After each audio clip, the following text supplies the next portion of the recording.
میرے हुजूर की तो कोई बहन नहीं थी, लेकिन जब हजरत हलीमा सादिया के यहाँ हुजूर गए तो वहाँ हुजूर की एक रज़ाई बहन का तज़किरा मिलता है जो हुजूर को लोरियां देती थी। नाम शीमा था। तो शाम के वक्त जब ख़वातीन खाना पकाने में मसरूफ़ होने लगती तो बहनें वीर उठा करके बाहर ले जाती। हर बहन का ख्याल ये होता कि मेरे वीर से सोना ज़माने में कोई नहीं।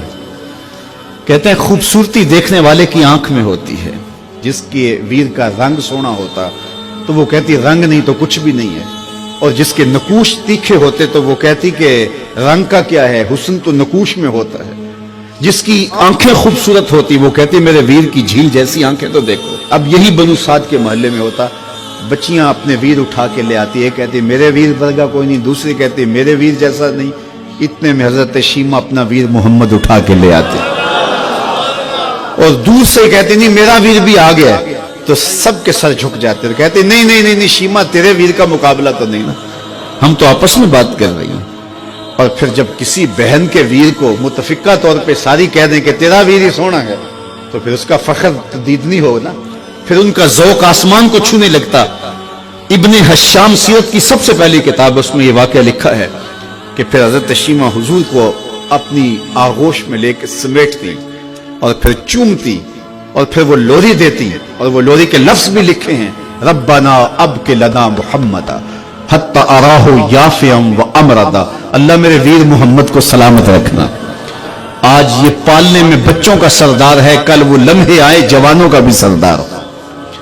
और फिर झूम जाती और क्या खुशी उनकी दीदनी होती।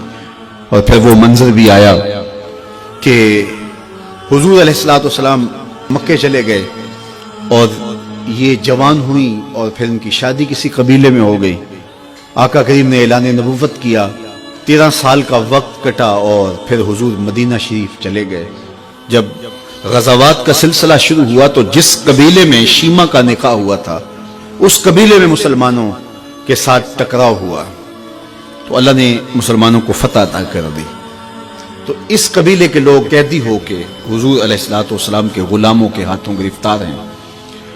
तो ये अपने कैदियों को छुड़ाने के लिए कबीले के सरदार एक एक घर से फिदिये के लिए रकम जमा कर रहे हैं। चलते चलते शीमा के घर भी पहुंचे जो कि एक उम्र का हिस्सा गुजार चुकी थी, और जाके कहा कि इतना हिस्सा आपका भी आता है। कहा किस लिए? कहा वो जो लड़ाई हुई है इतने हमारे बंदे गिरफ्तार हो गए तो उनको छुड़ाना है। तो चलते चलते बातों में किसी के लबों पे हुजूर का नाम आ गया। तो शीमा ने कहा अच्छा उन्होंने तुम्हारे लोग पकड़े? कहा हाँ।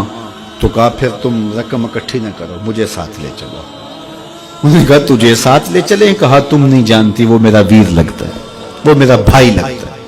कौम के सरदारों के साथ हजरत शीमा हुजूर के नूरी खेमों की जानब जा रही हैं और सहाबा नंगी तलवारों से पहरा दे रहे। ये मक्की दौर तो था नहीं, ये मदनी दौर था। और शीमा कौम के सरदारों के लेके जब आगे बढ़ने लगी ना तो सहाबा ने तलवारें सौंप दी। रुक जा ए देहाती औरत, जानते नहीं आगे पूछा रसूल है, आगे बगैर इज़्न के जिब्रील भी नहीं जा सकते, तुम कौन हो? तो शीमा ने जो लफ्ज कहे वो लफ्ज नहीं है। उसने कहा खल्लू सबीली वालमू आना उख्त नबीयकुम, मेरी राहें छोड़ दो, तुम जानते नहीं मैं तुम्हारे नबी की बाजी लगती हूं। तलवारें झुक गई, आंखों पर पलकों की चिलमने आ गई, रास्ता छोड़ दिया। हुजूर के खैमा नूरी में दाखिल हुई तो हुजूर ने देखा, पहचान लिया, उठ के खड़े हो गए। फरमाया बहन कैसे आना हुआ? आपके लोगों ने हमारे कुछ बंदे पकड़े, छुड़ाने आई। तो फरमाया बहन तूने जहमत गवारा क्यों की? तू पैगाम भेज देती मैं यूं ही छोड़ देता, लेकिन तुम आ गई हो, अच्छा हुआ मुलाकात हुई। फिर हुजूर ने कैदियों को छोड़ने का ऐलान किया और कुछ घोड़े और चंद जोड़े हजरत शीमा को हुजूर ने तोहफे के तौर पे दिए। वीरों के दरवाजे पर बहने आए तो वीर खाली तो मोड़ा नहीं करते, तो हुजूर ने बहुत कुछ अता किया। और फिर रुखसत करने खैमे से बाहर आए तो सहाबा की जमात मुंतजर थी। फरमाया सहाबा जब मैं कैदी छोड़ा करता हूँ मेरी आदत तुम्हें मालूम है कि मैं पहले तुमसे मुशावरत किया करता हूँ। आज ऐसा मौका आया कि मैंने तुमसे मुशावरत भी नहीं की और कैदी भी छोड़ दिए।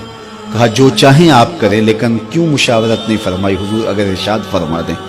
तो फरमाया इसलिए कि मेरे दरवाजे पे मेरी बहन आ गई थी।